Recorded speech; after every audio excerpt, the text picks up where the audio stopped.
le gaz passe ici par chez vous. En fait, historiquement, c'est à partir du gisement du gaz de Lac dans les Pyrénées-Atlantiques, un gisement où on a trouvé énormément de gaz qui servait à alimenter quasiment toute la France à l'époque. Et donc, on a construit des gazoducs pour accorder Lac au reste de la France et qui passaient par ici. D'ailleurs, au niveau de Saint-Martin-de-Sescas, vous avez des dérivations qui partent pour alimenter Bordeaux et la Réole notamment. Donc ces canalisations datent des années 50 et aujourd'hui, si vous avez droit à un nouveau chantier, c'est justement pour moderniser cette partie. Donc cette fois, c'est sur un tout petit tronçon de 3 km environ. Donc il y avait 4 canalisations qui passaient et elles vont être remplacées par une seule, plus grosse, qui va concerner le pont Eiffel qui est classé et sous lequel passaient des canalisations. Donc l'idée, c'est de remplacer par la nouvelle canalisation qui ne passera plus par le pont. Ce court chantier de 3 km recense en fait quasiment toutes les difficultés qu'on peut trouver sur un chantier. Donc passer sous un fleuve, passer sous une voie ferrée, passer sous des ruisseaux. Voilà, il concentrait un peu tout. Donc sous la Garonne, c'est un forage dirigé qui a été fait. Donc l'idée, c'est de creuser un trou pour passer sous la Garonne et ensuite de faire glisser la canalisation. Donc il faut aller sous le lit de la Garonne, creuser suffisamment profondément pour que ça ne bouge pas, notamment en période de crue comme on a pu le voir.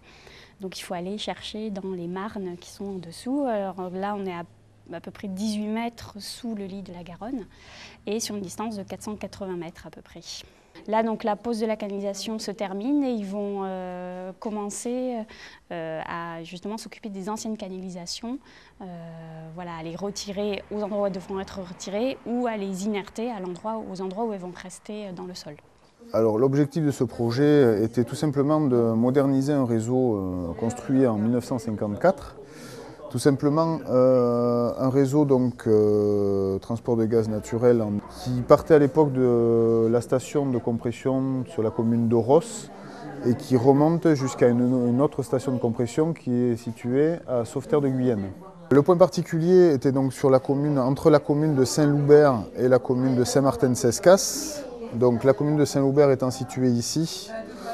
L'ancien réseau en fait arrivait en DN600, donc 60 cm, au niveau d'un sectionnement et devenait très compliqué parce que ce DN600 se séparait en 4 DN400 pour passer sous la passerelle de Castet-en-Dorte, donc qui est un pont classé, qui est un pont Eiffel classé, monument historique, et qui avait tendance donc à remonter le long de la Garonne pour se rediviser en 4 DN400 afin d'alimenter ensuite les antennes de la Réole en aval de la voie SNCF, les antennes de la Réole, et ainsi que la boucle de DN300, boucle de Bordeaux. Aujourd'hui, avec nos moyens modernes existants, nous avons tout simplement créé une déviation, toujours en DN600, qui nous a permis de passer directement sous le lit de la Garonne, par forage dirigé, en créant un nouveau, ce qu'on appelle sectionnement, qui est ni plus ni moins un jeu de vannes et qui nous permet de sécuriser le réseau, et de reprendre en aval de la voie SNCF en fait, les différentes alimentations de la boucle de Bordeaux ainsi que les antennes de la Réole.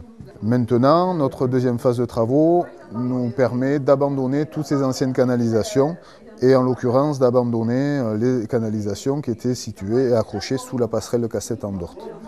Donc en une canalisation, on remplace 6 canalisations qui étaient déjà existantes.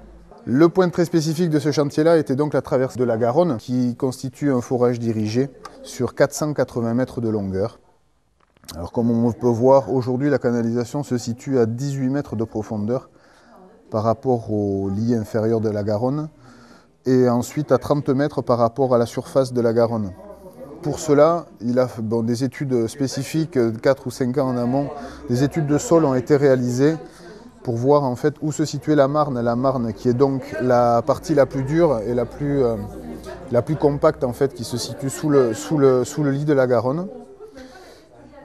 Il a fallu que nous mettions en place sur 70 mètres de profondeur, de longueur surtout, et 15 mètres de profondeur, ce qu'on appelle un casing qui nous sert de guide ensuite pour les têtes de fourrage. Une fois que nous avions mis le casing sur les 70 mètres, nous étions sûrs que nous étions donc bien dans la Marne. L'entreprise de HDI, en l'occurrence, qui a mis en place un rig de forage donc, de 250 tonnes de poussée et a créé un trou donc, tout au long du lit de la Garonne pour sortir de l'autre côté, donc côté Saint-Loubert, donc avec un pré-trou qui nous permettait déjà ce qu'on appelle le trou pilote. Une fois que nous avions réalisé le trou pilote, la machine a été donc déposée de ce côté-là et transférée du côté de Saint-Loubert. Et la canalisation suit naturellement le trou qui est réalisé et ressort de l'autre côté. Une fois qu'on a fait ça, on n'a plus qu'à raccorder tout simplement d'un côté et de l'autre les deux constructions et de passer en épreuve avant la mise en exploitation de l'ouvrage.